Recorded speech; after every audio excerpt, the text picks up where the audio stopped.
So today was Inauguration Day, arguably America's most anticipated changing of the guard with Joe Biden and Kamala Harris taking office. Even though the Trump clan is gone, my guess is that the White House cleaning staff is still collecting fast food wrappers from between seat cushions and behind walls and giving the place a nice deep clean and disinfecting everything. Um, but what I would like to do is go back in time and address what happened on January 6th, which for the first time since 1861, more than 20,000 US National Guardsmen slept at the nation's capital. And it wasn't because, the federal government converted Capitol Hill into some giant Airbnb. What we have were traitors of this country, people including but not limited to Trump, Ted Cruz, Josh Hawley, Rudy Giuliani, and others continue to sound the alarm of treason. And just like that, a stampede of conspiracy theorists, racists, and let's face it, not rocket scientists came galloping in to storm Capitol Hill and overthrow the government. Amongst the rioters, you had everyday citizens, ex-military, firefighters, cops on active duty, lawmakers, and even an ex-Olympic swimmer who competed in the Olympics. Yeah, a swimmer. So, whoever thought that a swimmer whose name isn't Aquaman and who wasn't in some Justice League movie would show up to a big insurrection to overthrow a country? Not me. And for those of you who are still unclear about what white privilege is and need an explanation, to date, I think the best example of white privilege is having the luxury of being angry with lawful and fair results of a national election, getting pissed off about it, traveling to the nation's capital maskless during a pandemic while elected officials are in session, being ushered into the premises by law enforcement, breaking into a building, in offices, damaging property, stealing property, taking selfies with cops, beating cops with an American flag, throwing a fire extinguisher at a cop, posting these moments on social media, and essentially living to tell about it. That, my friends, is fucking white privilege for your ass.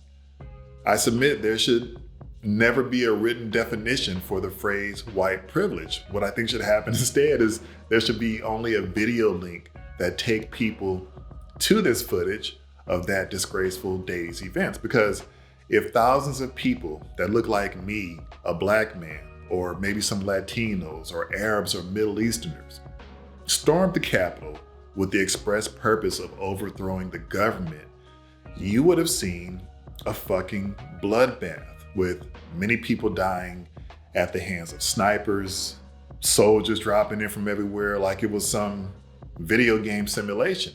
That is white privilege. Now, while this is happening, you have the Trump family and the other staff members seen on video somewhere watching the siege on the Capitol on several TV monitors, casually chatting, some laughing, dancing, and just yucking it up like they were tailgating at some football game. Meanwhile, what was happening, you had elected officials, Democrats and Republicans, who were trapped inside of the premises in danger of severe physical harm by a mob outright looking for blood, namely people like former Vice President Mike Pence. A few of the more detestable bullet points of this whole moment was the lack of preparation by law enforcement for whatever reason. In the earlier hours, they seemingly had little to no tactical gear, despite reports of a highly likely threat. There was underrepresentation of law enforcement to deter this large, violent crowd to whom they flat out removed barricades, and they basically waved them in like it was Black Friday at Target. What's interesting is that in peaceful protests across America in the past 8 months, where citizens were demanding racial equality and an end to Black unarmed human beings being killed, were often met by aggression and violence. We saw violence from counter-protesters with guns in the state of Wisconsin. We saw people in cities like Seattle commit vehicular manslaughter, and in the state of, I guess looking back at DC where protesters were tear gassed so Trump could stage that photo op on the front porch of that church where he's holding the Bible like it's some stillborn fetus. And is it me, or did I not see protesters in LA getting tear gas and shot with rubber bullets? We also saw in Oregon how protesters were being tear gassed also and thrown into vans and then hauled off like they were getting extracted like some members of Al-Qaeda or something. Yet the FBI, the NYPD, and DC Metro Police had evidence of mounting threats and digital trails of American citizens planning to disrupt the formal affirmation of President-elect Joe Biden and Vice President Kamala Harris, with the express purpose of not only executing a coup d'etat and overthrowing the government, but basically intimidating elected officials of not continuing with the vote for impeachment, taking hostages, committing murder, and God knows what else. And make no mistake about it, this was a coordinated exercise that took cooperation from people in the shadows. Reports are saying some people who might be still sitting elected officials. And let me just point out that for years, I've heard people in the media, citizens and politicians call Black people and other people of color that peacefully protest out of their name. So let me help anybody who's confused about what and who these people are that broke federal and state law with this attempted coup to overthrow the government. The people that stormed the Capitol are your real thugs. They're your hoodlums, the animals, the criminals, terrorists, insurgents, and they are traitors. Now, there was a few Black people sprinkled in here and there, but these individuals that were there were mostly represented by white men and white women donning the MAGA hats, the QAnon gear, and even one of those fucking nothings had on a Camp Auschwitz shirt in mocking Holocaust victims. There's a few interesting takeaways from this event. The first is that I want to say Donald Trump, he's the closest thing we ever had to a religious cleric. He's like this Walmart brand Charles Manson. He's mentally unstable, volatile, and repeatedly called for violence, in which his followers kindly responded, as in the case of DC last week, or you can say Charlottesville or Oregon, Wisconsin, or other states. And conservatives absolutely have to stop with the stock lines of it's time for unity and the whole this is not who we are horseshit. It's exactly who we are as America. The coup itself was a microcosm of systemic racism. Why do I say that? Because these violent rioters, these traitors to the Constitution and to the nation, were represented by people from various walks of life, people actively serving government, business, law enforcement, and other sectors. So I want to say in the past several months, BLM and others protested peacefully for human rights. Conservative politicians and voters protested based on a lie. And it's a lie that nobody from the conservative camp could produce credible evidence for. With their appeal to reverse the lawful election, they went something like 0 for 60 in the courts, to which all judges basically said, kiss my ass, get out of here with this bullshit. Leading up to January 6th, you had former President Trump caught on audio clumsily calling Georgia's Secretary of State to illegally alter the vote count with the desperation of a teenage virgin boy trying to get his first piece.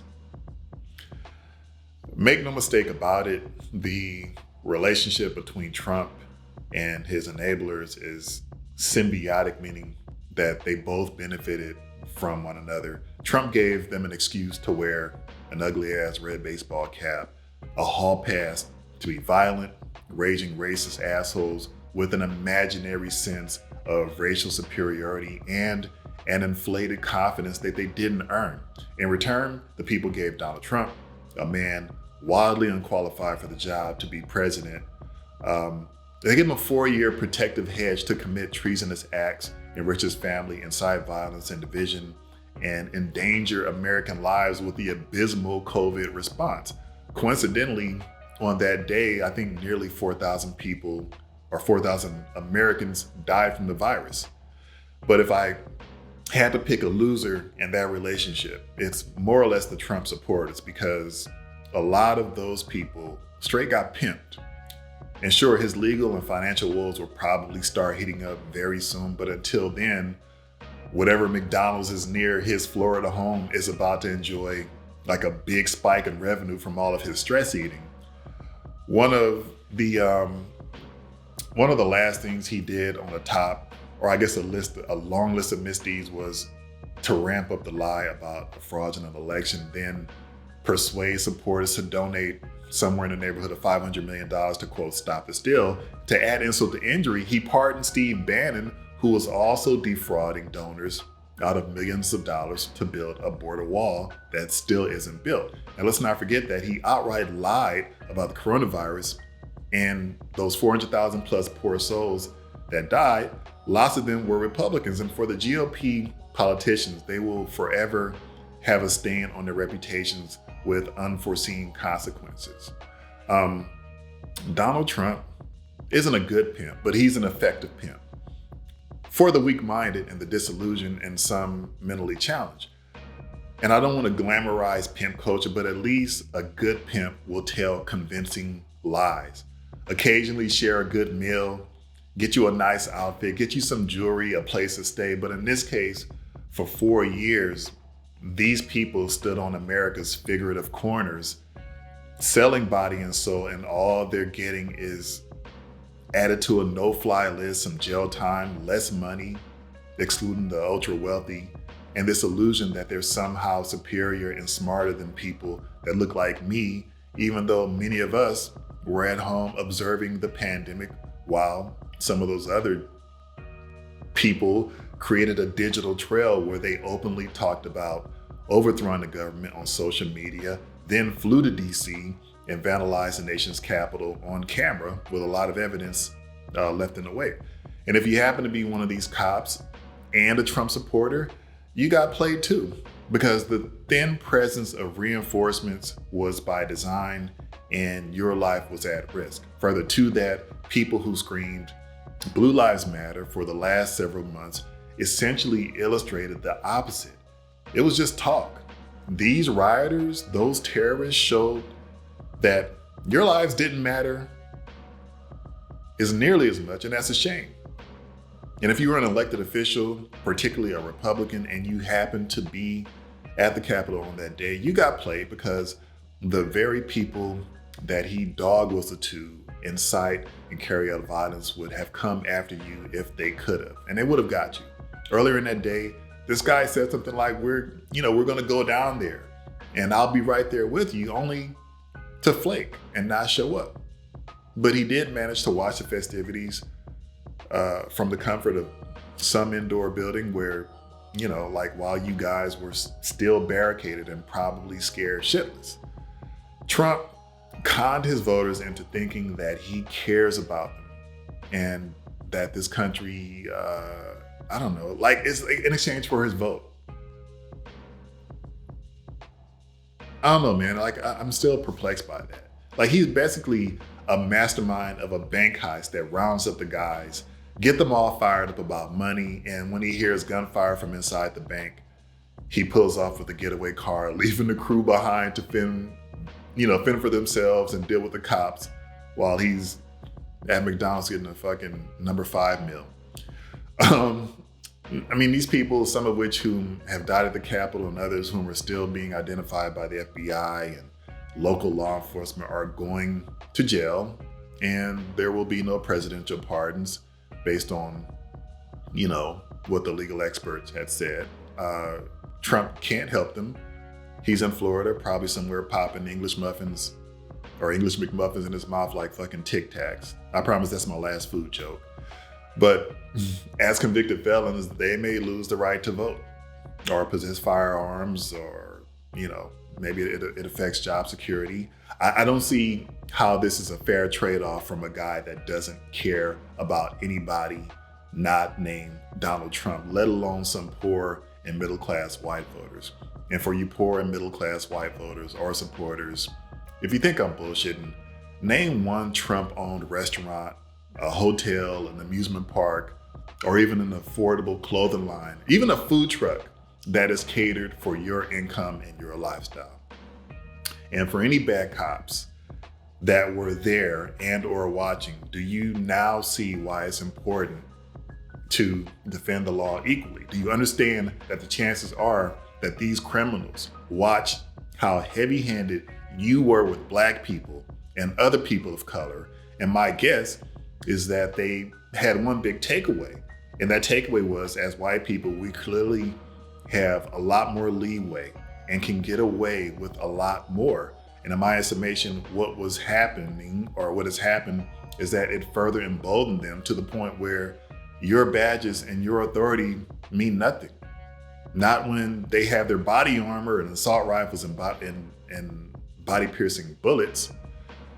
So unfortunately, man, many of you were assaulted and you were hurt. One officer was killed. They threw objects at you, punched you, shoved you, disrespected your badge.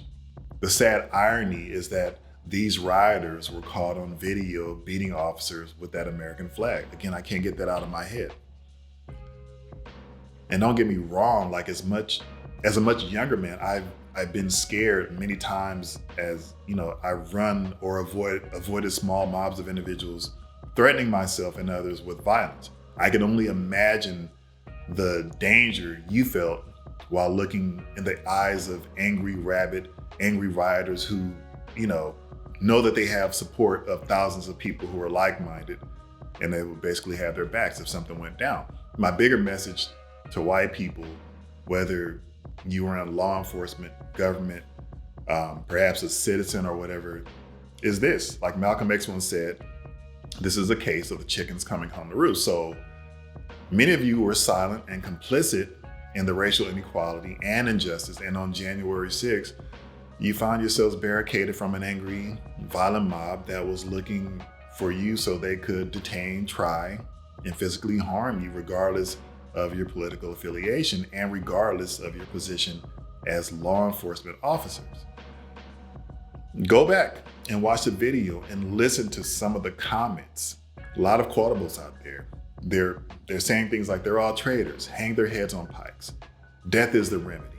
These people didn't bring pipe bombs, Molotov cocktails, and guns for a fucking show and tell. We saw the one cop screaming in pain as rioters crushed him with a door.